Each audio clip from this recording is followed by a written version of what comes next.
ইবাদত কবুলে কিছু বাধা আছে, সেই অন্তরে এগুলো আমার জীবন থেকে মাইনাস করতে হবে। এক নম্বর হলো মুনাফিকি বাদ দিতে হবে। আল্লাহ রাব্বুল আলামিন বলেন, وَمِنَ النَّاسِ مَن يَقُولُ آمَنَّا بِاللَّهِ وَبِالْيَوْمِ الْآخِرِ وَمَا هُمْ بِمُؤْمِنِينَ। জোরে বলুন আল্লাহু আকবার। আল্লাহ রাব্বুল আলামিন বলেন, মানুষের ভিতরে কিছু মানুষ আছে যারা বলে আমি ঈমান এনেছি, পরকালকে বিশ্বাস করেছি, কিন্তু আল্লাহ বলছেন প্রকৃত তারা কখনো ঈমানদার নয়। ঈমানের ভান ধরছে। ঈমানের কি ধরছে? ঈমানদারের ভান ধরেছে। দেখেন না, দাড়ি রাখে আবার কাটে, জানেন না আপনারা? জানেন না? জানেন না? দাড়ি কাটছে, মাথার চুল কালো বানাইছে, পাঞ্জাবি খুলে গেঞ্জি পরছে, পায়জামা খুলে লুঙ্গি পরছে। ওটা কি ঈমানদার না ঈমানদারের ভান? ঈমানদারের ভান ধরেছে। কোন কিছু আমাদের দেখানোর জন্য করা যাবে না। দান করব আমি, ডান হাত দেবে বাম হাত জানবে না, বাম হাত দেবে ডান হাত জানবে না। গোপনে দান যে বান্দা করবে, আল্লাহ বলছেন আমি তাকে আরশ আজিমের ছায়ায় তাকে সেদিন জায়গা করে দেব। জোরে বলুন সুবহানাল্লাহ। দান করব, শর্ত আছে, সবার আগে আমার নাম দিতে হইব। আছে আছে এরকম আছে, সবার আগে আমার নাম দিতে হবে। তাও মোটা 2.5 ইঞ্চি মোটা, বসো 2.5 ইঞ্চি, ওই পোস্টারও থাকতে হবে 2.5 ইঞ্চি মোটা। দান করব। আল্লাহ পাক বলছেন তোদের এই প্রদর্শনের ছাড় দান আমার দরবারে কবুল হবে না। মারহাবা যদি একটু কম হয়, বলেন হুজুর মারহাবা এত আস্তে দিলেন, আমি কি কম দিছি নাকি?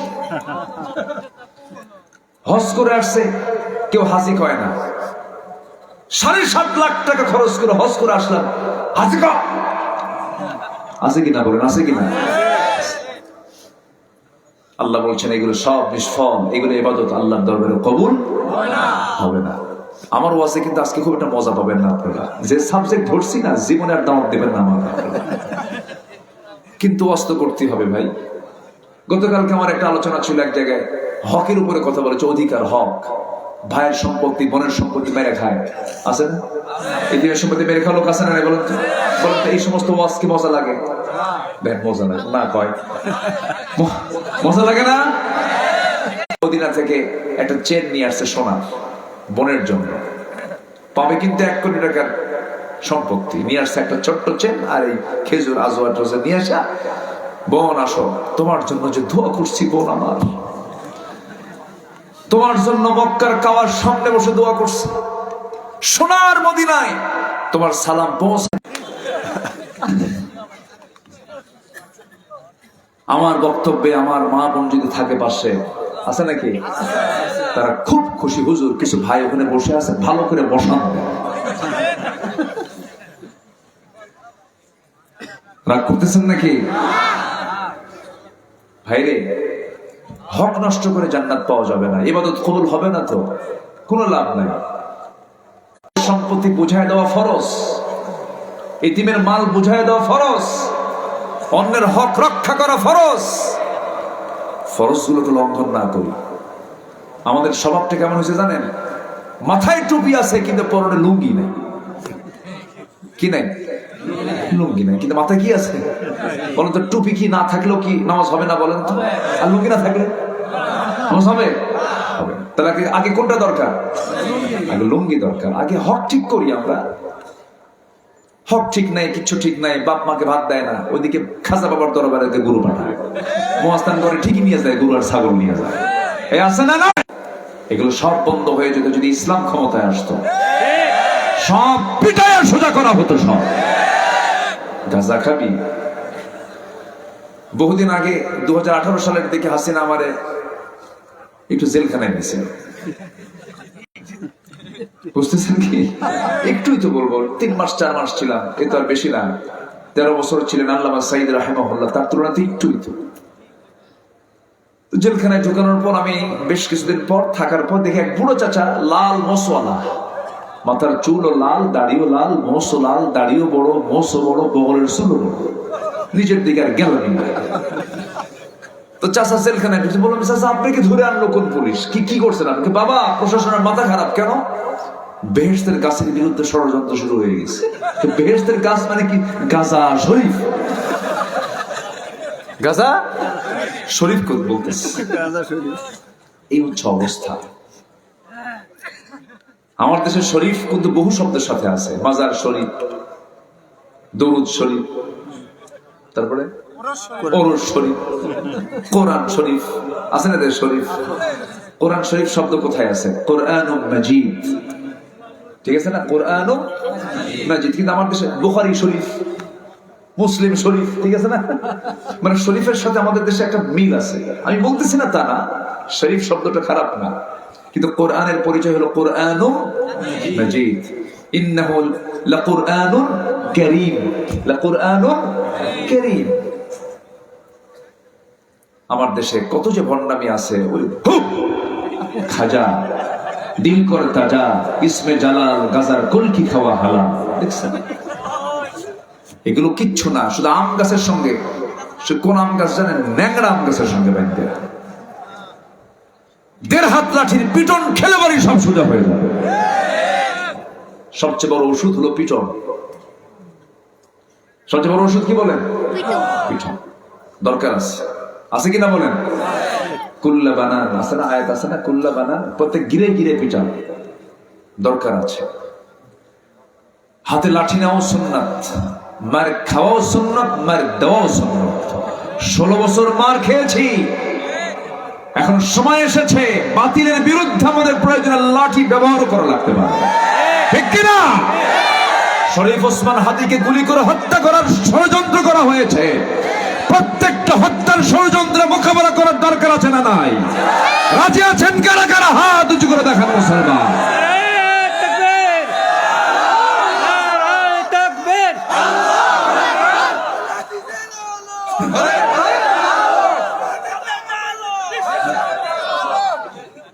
আল্লাহ কবুল করেন, জোরে বলি আমিন। আরো জোরে আমিন। গুলি করছে মানুষ মানুষকে, আজকে ক্ষমতার দম্ভ দেখাচ্ছে আমরা আছি, কিচ্ছু না। শুধু মুসলমান যদি ঈমান নিয়ে টিকে থাকতে পারে, কোন বাতিল শক্তি মাথা উঁচু করে দাঁড়ানোর সাহস পাবে না, ইনশাআল্লাহ বলে। যুবকরা মাহফিলে বেশি আসছে, আলহামদুলিল্লাহ। যুবকরা অনেক কিছু পেরেছে, তারা করছে, তারা দেখিয়ে দিয়েছে গণভবনে গিয়ে মুরগির রান কেমনে খেতে হয়। আসতে কম কেন যুবকরা, ঠিক কিনা? শুধু মাথা ঠিক রাখো, চরিত্র ঠিক রাখো, মাথায় রাখবা যে কোন অসৎ নেতৃত্ব আর বাংলার জমিনে আমরা কায়েম হতে দেব না। কোন সন্ত্রাসী এবং চরিত্রহীন যে নেতা তোমার হাতে মদের বোতল তুলে দেবে, নারী তুলে দেবে, ইয়াবা তুলে দেবে, ইয়াবার ট্যাবলেট তুলে দেবে, এই সমস্ত নেতৃত্বের মুখে জুতা মারতে হবে, আর ভুল করা যাবে না। আমরা একটা সঠিক লাইনে দেশকে এগিয়ে নিতে চাই, জোরে বলি ইনশাআল্লাহ। সেটা কি নিয়া? আসতে বলবেন না, কি নিয়া? কোরআনকে সাথে নিয়ে। আল্লাহ কবুল করুন, জোরে বলি আমিন। তাহলে ইবাদত কবুল হবে, 1 নাম্বার হচ্ছে আমরা মুনাফিকি বাদ দেব, জোরে বলি ইনশাআল্লাহ। কি বাদ দেব বলেন তো? মুনাফিকি বাদ দেব।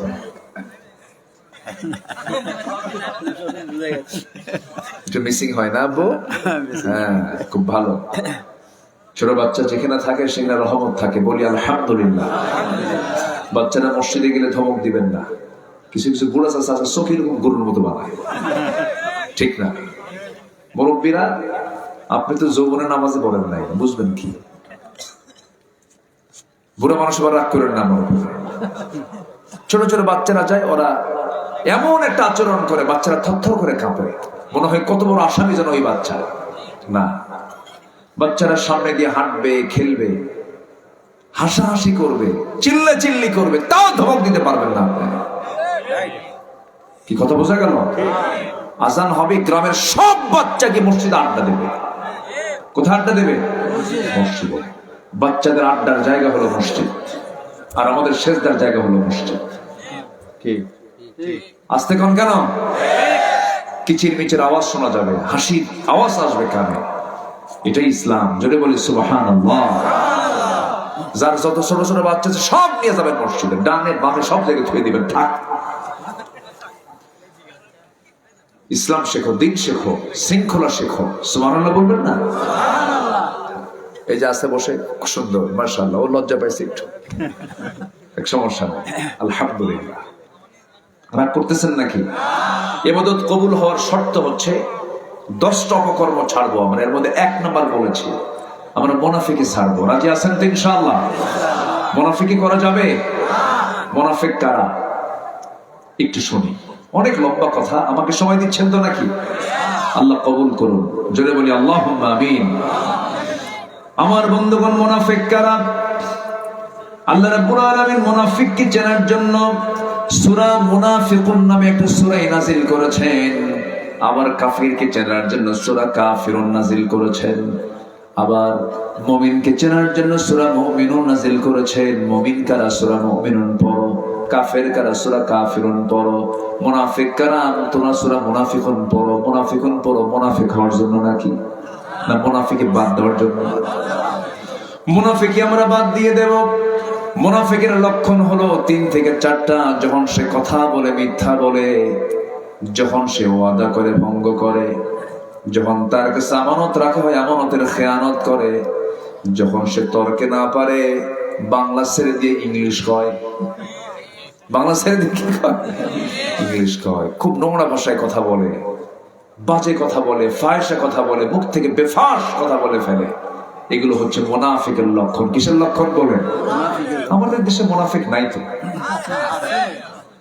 মুনাফিক আছে? মুনাফিক আছে?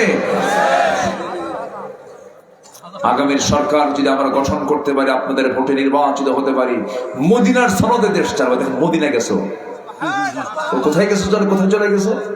মদিনায় গেছে। মদিনার সনদে দেশ চালাবো। দলটা হলো নন ইসলামিক পার্টি, বলতেছে আমি মদিনার সনদে দেশ চালাবো। কত বড় মিথ্যা কথা, মিথ্যা ওয়াদা গুলো আমরা শুনলাম 54 বছরে। কি দেশের প্রেম! দেশের 28 লক্ষ কোটি টাকা দেশ থেকে পাচার করে নিয়ে চলে গেছে। দেশের প্রেম কি দেখছেন? রাজনীতি যদি তারা করতেই চায়, আমাদের কথা হচ্ছে জনগণের 28 লক্ষ কোটি টাকা জনগণকে বুঝায় দিয়া রাজনীতির মাঠে আয়, ঠিক কিনা? কষ্ট পাচ্ছেন? আমরা মুনাফিকি বাদ দেব। জোরে বলি ইনশাআল্লাহ। মুখ এবং ভিতর দুটো এক করব, ঠিক আছে না? সামনে বলে ভাই আপনার মতো মানুষই হয় না, আর লেগে কি হারামজাদা আছেন, এরকম আছেন, আছেন, আছেন, আছেন না? এরকম আছে কিনা বলেন? এটার নাম কি বলেন? এটার নাম কি বলেন? মুনাফিক। আল্লাহ রাব্বুল আলামিন বলেন, وَإِذَا لَقُوا الَّذِينَ آمَنُوا قَالُوا آمَنَّا وَإِذَا خَلَوْا إِلَى شَيَاطِينِهِمْ قَالُوا إِنَّا مَعَكُمْ إِنَّمَا نَحْنُ مُسْتَهْزِئُونَ। জোরে বলুন আল্লাহু আকবার। এই সমস্ত মুনাফিকরা যখন ঈমানদারদের সঙ্গে মিলিত হয় তখন বলে আমরা তোমার সাথে আছি। আবার কাফিরদের সঙ্গে যখন মিলিত হয়, শয়তানদের সঙ্গে যখন মিলিত হয় তখন বলে মূলত আমরা তোমার সাথে আছি। এইভাবে তারা মানুষকে উপহাস করতে থাকে, ধোঁকাবাজি করতে থাকে এই সমস্ত মুনাফিকরা। আল্লাহ রাব্বুল আলামিন এর জন্য মুনাফিকদের ব্যাপারে বলেছেন, অ্যাড্রেস দিচ্ছেন তাদের কি অ্যাড্রেস হবে? ইন্নাল মুনাফিকিনা ফিদ দারকিল আসফালি মিনান নার ওয়ালান তাজিদ লাহুম নাসীরা। জোরে বলুন আল্লাহু আকবার। মুনাফিকরা জাহান্নামের সর্বনিম্ন অবস্থান করবে, তাদের কোনো সাহায্যকারী থাকবে না। কাফেরদেরকে সর্বনিম্নে দিবেন না, মুশরিকদেরকেও দিবেন না। মুনাফিকরা এত জঘন্য যে আল্লাহ রাব্বুল আলামিন জাহান্নাম উদ্বোধন করবেন হলো মুনাফিক দিয়া। জোরে কর নাউযুবিল্লাহ। সব জায়গায় এখন তো বলুন দেখি, আমার দেশে মানুষ বেশি না মুনাফিক বেশি? তো ধরতেছে কিন্তু সবাইকে আস্তে আস্তে। খুব কি যে রাগ করবেন আজকে ওয়াজের শেষে আল্লাহই জানে। আমার বন্ধুগণ, শোন ভালকি না, শোন ভালকি মানে শোন ভালকি। এই যে ভাই, এই উঠেন কেন? শোন ভালকি,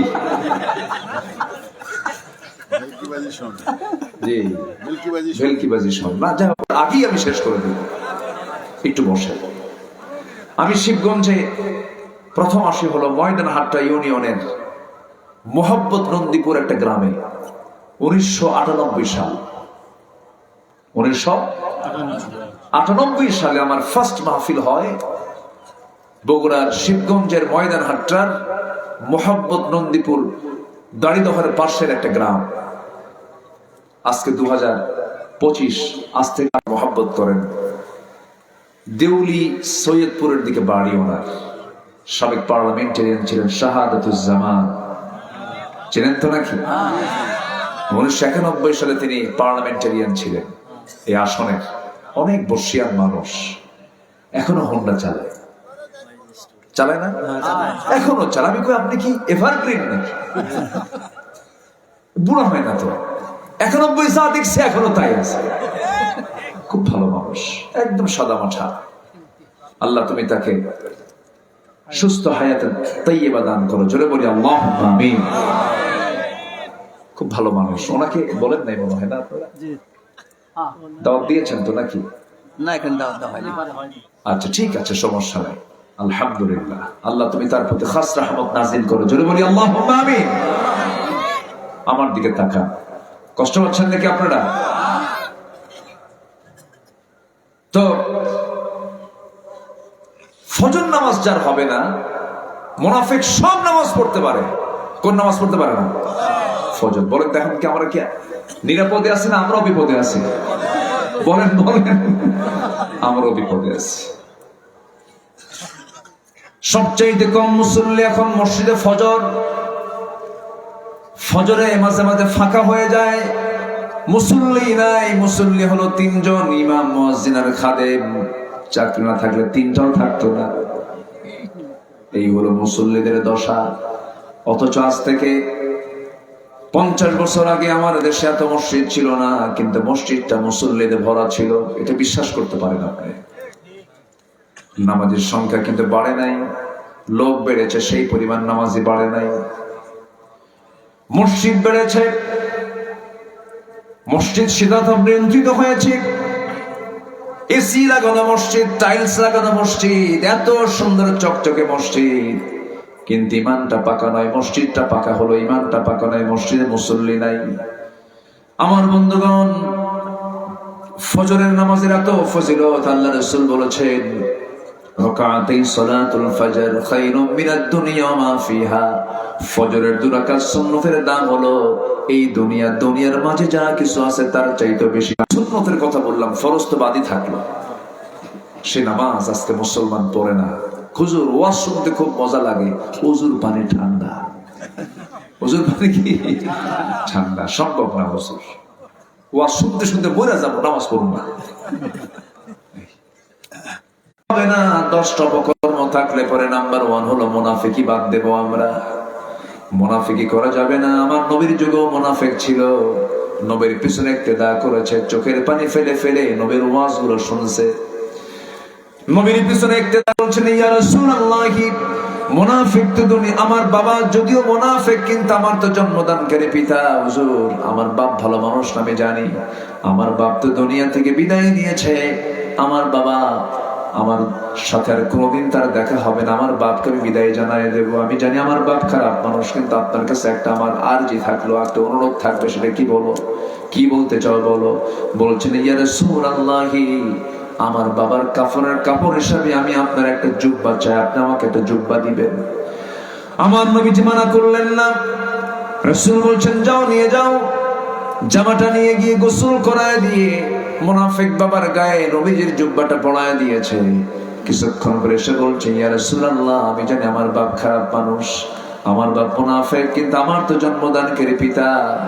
দয়া করে হুজুর আপনি যদি দিলটা নরম করে যদি আমার বাবার জানাজাটা পড়ায় দিতেন। আমার নবীজি বলছেন সাহাবীরে, তুই তোমার সাহাবী, তোরে মানা করবো কেমনে? তুমি যেহেতু বলি ফেলেছো, যাও আমি যাব। জানাজায় হাজির হলেন। ওমর ফারুক রাদিয়াল্লাহু আনহু বলছেন, ইয়া রাসূলুল্লাহ, আপনি একজন মুনাফিকের জানাজা কেমন করে পড়ান? এটা কেমন করে সম্ভব হয়?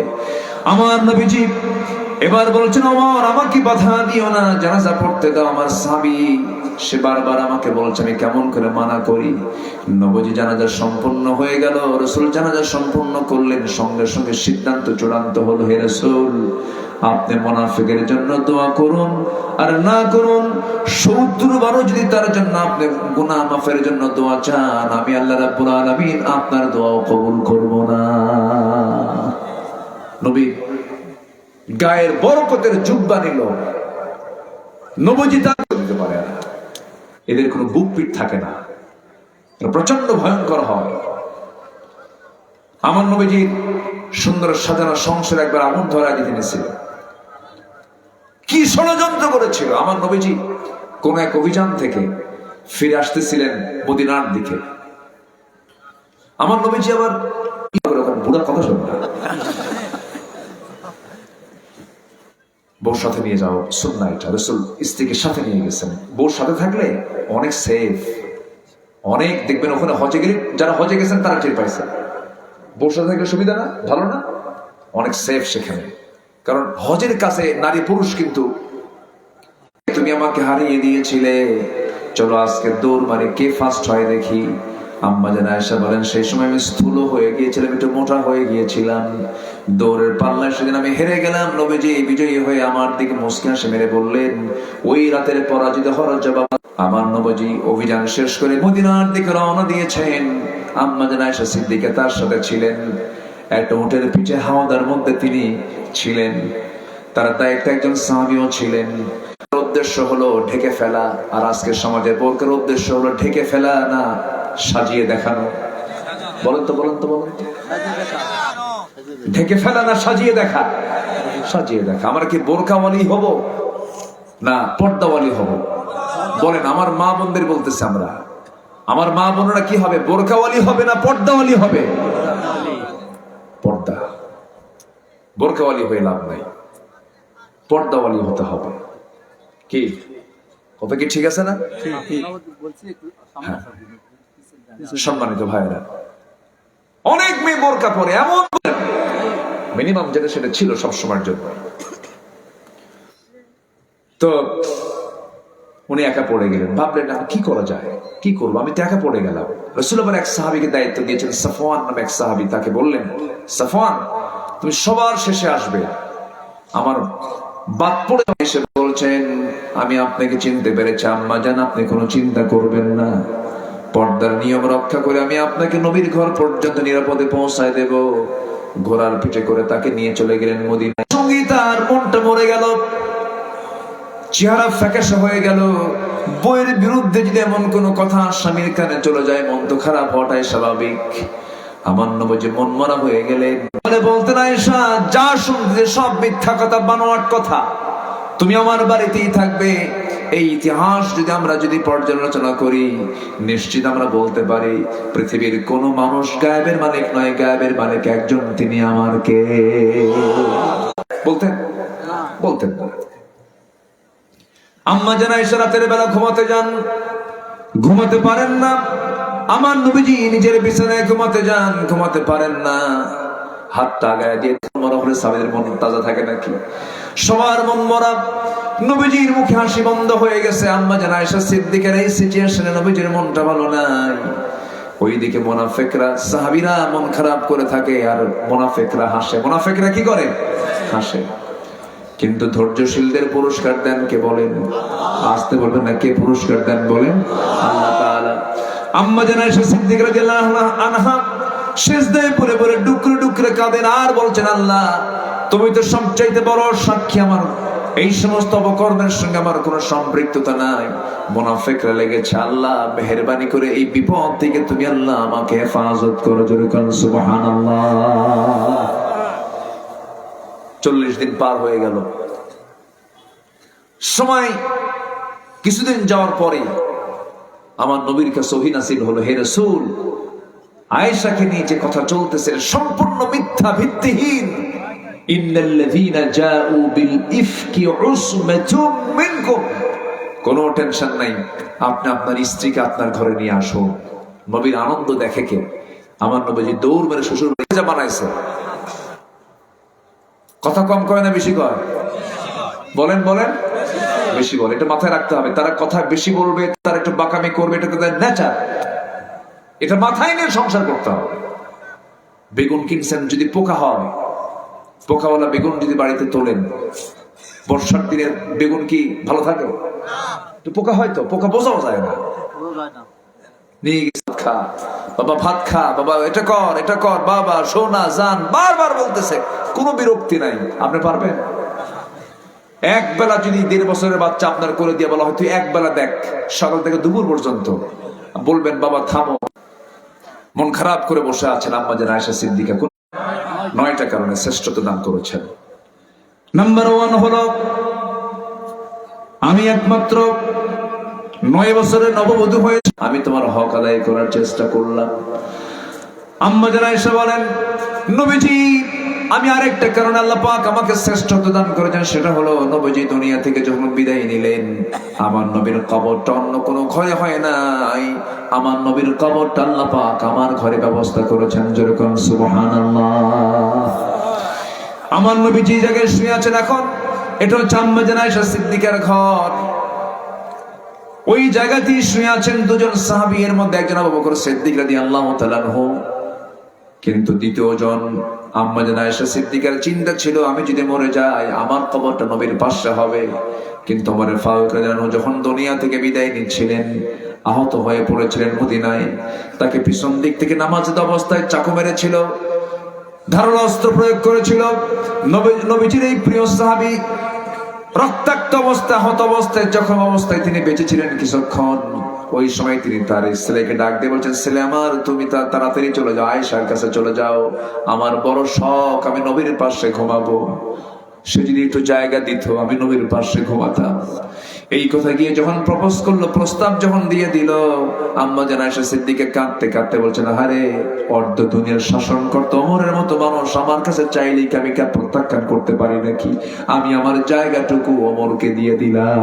সবাই যেতে চায়, টাইমটা খুব কম। ভিতরে ঢুকিয়ে ভাবলাম ফজর নামাজ যদি একটু পড়তে পারতাম। আমার দেশের কিছু প্রবাসী সেখানে আমার সঙ্গে দেখা হলো, চাকরি করে সেই জায়গায় পরিচ্ছন্নতার কাজ করে, আমার দিকে তাকায় খুব খুশি হয়ে আমাকে জড়িয়ে ধরে বলে, হুজুর আপনি ওমরায় আসছেন। আমার নবীর কবরটা মাত্র 3 থেকে 4 হাত দূরে, একদম পাশে, মানে ফার্স্ট যে নামাজের জায়গাটা সেটা আমার জন্য ওনারা দিলেন। বসলাম, এরপরে ইনটেক একটা জমজমের পানির বোতল আমাকে দিল, কিছু খেজুর দিল, কিছু আতর দিল। কিন্তু তোমার কাছে একটা প্রপোজ, একটা প্রস্তাবনা, আল্লাহ আমার মৌতটা যেন এই মদিনায় হবে। আমি এই দোয়াটা করে এসেছি। সম্মানিত ভাইয়েরা, জীবনের অঙ্ক মিলাতে গেলে একটা বিষয় মাথায় রাখবেন, সেটা হলো শুধু একজন মানুষকে প্রতারক রাসূলকে আমরা রাষ্ট্রীয় পর্যায়ে তার মডেল মানবো। জোরে বলি ইনশাআল্লাহ। রাসূলকে রাষ্ট্র চালান নাই, বিচার করেন নাই, অতএব রাসূলকে মানবো এক জায়গায় না সব জায়গায়? সব জায়গায়। আম্মা জান আয়েশা সিদ্দিকা বলেন, আমি নিজেকে ধন্য মনে করি। এই হুমায়রা কোথায়? লাল টুকটুকে মেয়েদের প্রশংসা করলে খুশি না বেজার? খুশি। একটু প্রশংসা করবেন। বউ যদি কালো হয় কখনো কালো কবেন না, বলবেন তুই চাঁদের মতো চকচকে। কি বুঝতেছেন কি আপনারা? কখনো কালো বলা যাবে না। খাটোকে খাটো বলবেন না। তুমি যে কথাটা বললা, এই কথা যদি 7 দরিয়ায় যদি ছেড়ে দেওয়া হয়, 7 দরিয়ার পানি দুর্গন্ধ হয়ে যেত। চিন্তা করেন, শুধু কি বলেছেন? খাটো। আর আমরা কি শুধু খাটো কই? আরো কিছু কই, কত কি কই আমরা।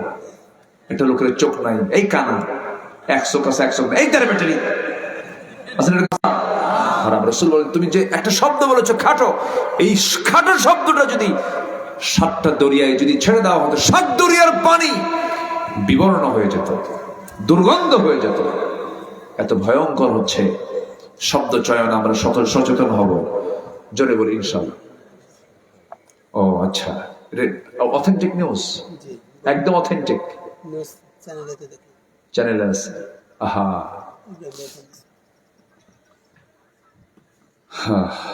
সম্মানিত ভাইয়েরা,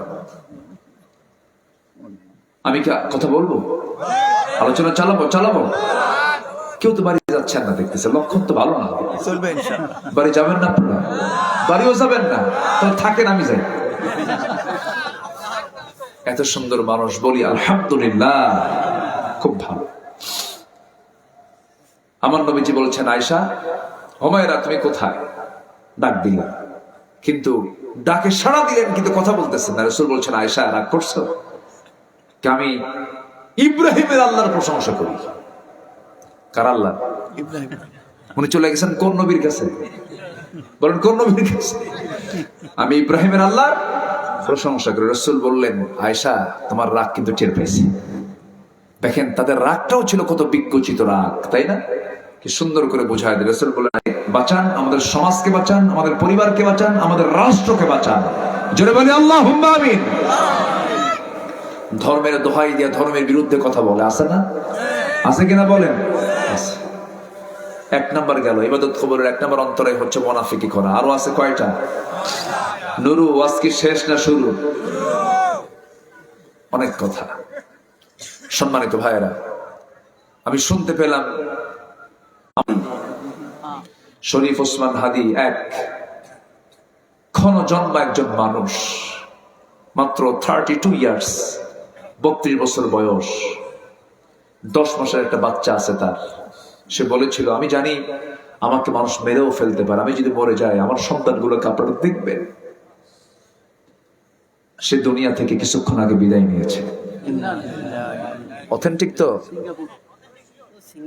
নিউজ কি ঠিক আছে নাকি? আমি তো 1 ঘন্টা আগে ওসমান হাদি বুঝিয়ে গেল শত্রু আমাদের কারা। শত্রুকে চিহ্নিত করে এই দেশকে আধিপত্যবাদের কবল থেকে হেফাজত করতে হবে। মুসলমান রাজি আছে? কোন যুবকরা হাত উঁচু করে দেখাও। ফিলিস্তিন একটা ভূখণ্ড, ওই ভূখণ্ডের চতুর্দিকে মুসলিম রাষ্ট্র আছে, কিন্তু আমরা এমন দেশের নাগরিক চতুর্দিকে মুশরিক, সামনে বঙ্গোপসাগর। বাঁচতে হলে পিঠ দেখানো যাবে না, বুক দেখিয়ে সামনের দিকে মোকাবেলা করতে হবে। মুসলমান একজন তো নথি স্বীকার করে চলেই গেছে, মামু বাড়ি দিল্লি গিয়ে বসে আছে। ওখানে কি বসে আছে শুধু? কলকবজা নড়াচ্ছে। আমরা সতর্ক হব। জোরে বলি ইনশাআল্লাহ। আল্লাহ বোঝার তৌফিক দান করুন। জোরে বলি আমিন। নাম্বার 2 হচ্ছে নামাজে অলস হব না। নামাজে অলস হওয়া যাবে? নামাজে অলসতা থাকলে এবারে দোয়া কবুল করবেন না কে? ইবাদত কবুল করবেন না কে? আল্লাহ নিজেই বলছেন, ফাওয়াইলুল লিল মুসাল্লিন, ওই সমস্ত মুসল্লির ধ্বংস হোক।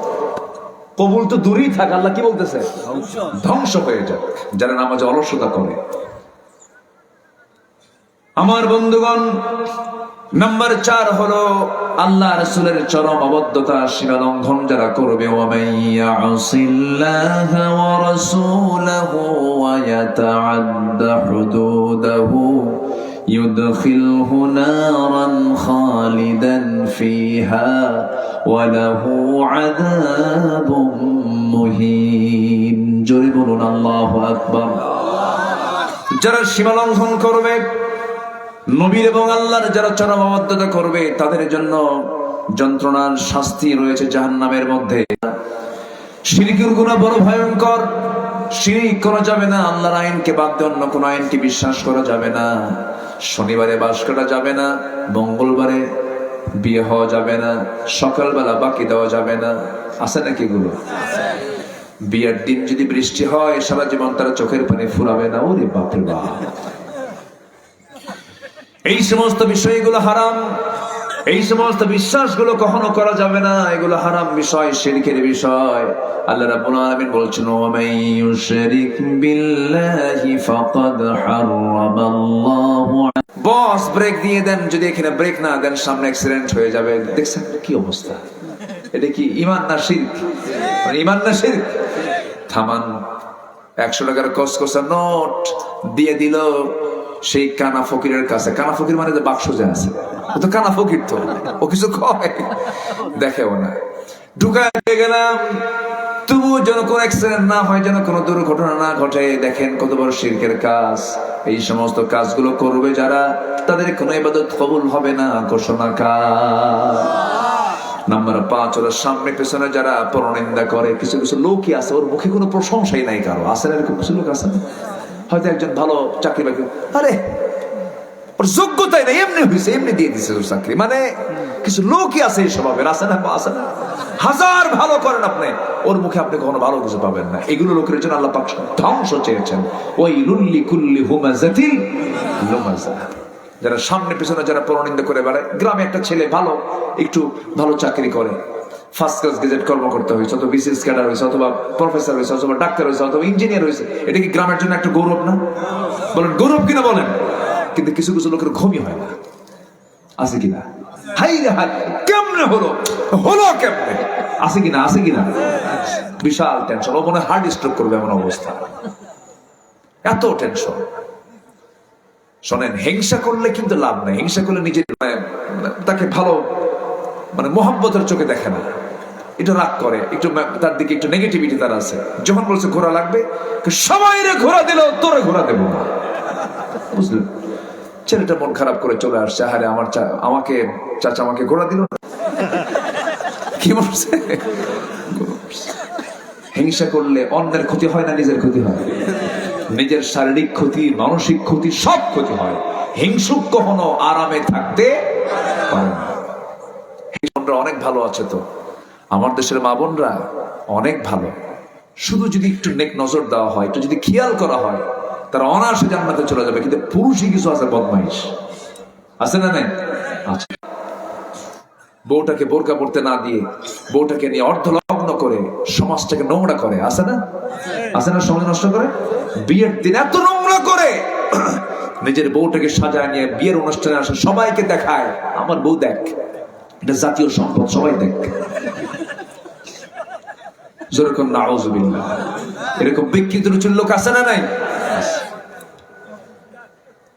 শিবগঞ্জের মানুষ খুব ভালো মানুষ। আমি শিবগঞ্জে মানে খুব ঘন ঘন আসতাম আগে, এখন একটু কম আসা হয়। খুব ভালো, আলহামদুলিল্লাহ বলেন। ডানপন্থী মানুষ বেশি এখানে, বাম টাম কম।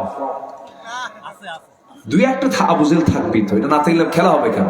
ও থাকবি, ওগুলো থাকা দরকার, দুই একটা থাকার দরকার আছে না? নাই। খারাপ না থাকলে ভালোর মর্যাদা থাকে, ভালোর গুরুত্ব থাকে। খারাপ দিতে ভালো বোঝা যায়, ভালো দিয়েই খারাপ বোঝা যায়। আবু জেহেল যেখানে রসুল সেখানে। নাম্বার 6 হলো আল্লাহকে ভুলে থাকা এবং মন্দ কাজের আদেশ করা। এটা হচ্ছে আল্লাহর দোয়া কবরের অন্তরায়। আমরা ভালো কাজে থাকবো, জোরে বলি ইনশাআল্লাহ। আল্লাহ রাব্বুল আলামিন বলেন, তাআওয়ানু আলাল বিররি ওয়াত তাকওয়া ওয়া লা তাআওয়ানু আলাল ইসমি ওয়াল উদওয়ান। আল্লাহ রাব্বুল আলামিন বলেন, ভালো কাজে, তাকওয়ার কাজে পরস্পরকে তোমরা সহযোগিতা করো, খারাপ কাজে সহযোগিতা করো না। মুনাফিকরা করে কি? মুনাফিকরা হলো ইয়া'মুরুনা বিল মুনকারি ওয়া ইয়ানহাউনা আনিল মা'রুফ। মুনাফিকরা ভালো কাজে বাধা দেয়, মন্দ কাজে তার অনুমতি দিয়ে দেয়। মাহফিল বন্ধ করে সিনেমা হল চালু করে, মাহফিল বন্ধ করে যাত্রার অনুমতি দিয়ে দেয়। করে নাই? 16 বছর করে নাই? এগুলো করে নাই? গোপীনাথের মেলা হয়েছে, ওয়াজ মাহফিল হয় নাই, ঠিক কিনা? ভাবতেছেন হুজুর খবর জানে না?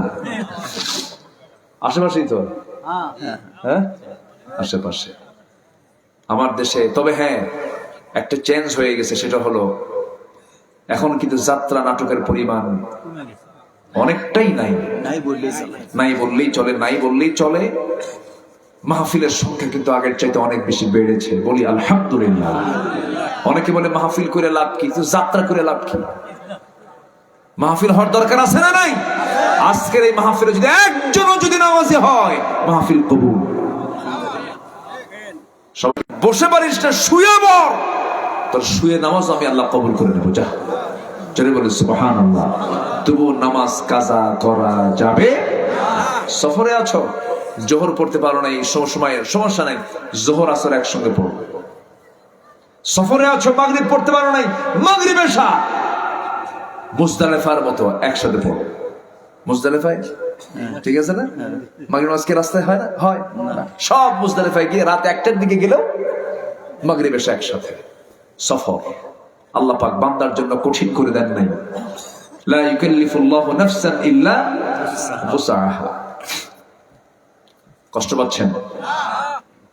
নাম্বার 7, অনেক লম্বা কথা ছিল, আমি শর্ট করে নিয়ে আসলাম। শয়তানের যদি পদাঙ্ক অনুসরণ করি তাহলে কি আমার দোয়া কবুল হবে? শয়তান কয় সুদ খা। সুদ শিবগঞ্জে নাই, মাঝের হট্টেও নাই, আছে সুদ আছে। শয়তান কি কয়? সুদ খা। আর আল্লাহ কয় কি? সুদ হারাম, এর পাশে যেও না। সুদ খায়া নামাজ পড়লে কি সেই ইবাদত কবুল হবে? হবে না। আমার দেশে বহু নামাজি সুদখোর আছে। সুদখোর কি? নামাজি, নামাজি সুদখোর। তাহলে হজ করে আসলে কি কয়? হাজি। তারপরে কি বুঝতেছেন কি? দান করলে বলে কি? দানবীর। ঠিক আছে না?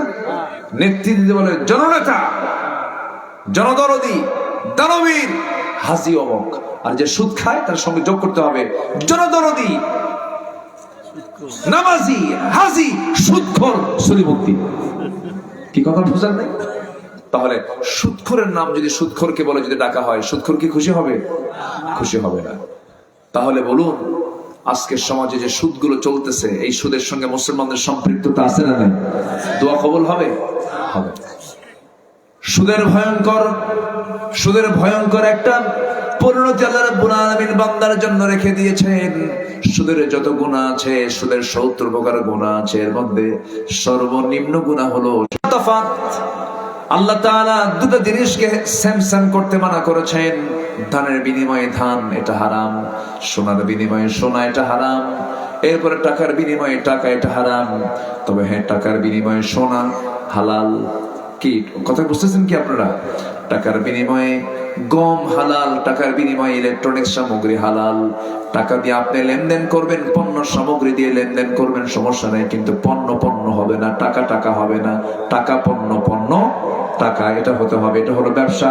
টাকা টাকা হলে সুদ, পণ্য পণ্য হলেও কি সুদ হয়ে যাবে। ধান ধান সুদ হয়ে যাবে। এগুলো করা যাবে না। আল্লাহ তাআলা ব্যবসাকে হালাল করে দিয়েছেন। ব্যবসায় বরকত বেশি না সুদে বরকত বেশি? সুদে বরকত একটু কম, তাই না? কিছু কয় না। সুদে বরকত, ব্যবসার প্রতি যখন নাউযুবিল্লাহ, এগুলোর ধারে পাশে আমরা যাবো না। কেউ উঠবেন না এই সময়। উঠলে কিন্তু ভাববো ওই লোকটা সুদ খায়। নাম্বার 8 হলো লোক দেখানো, রিয়া। লোক দেখানো ইবাদত আল্লাহর দরবারে মঞ্জুর হবে না।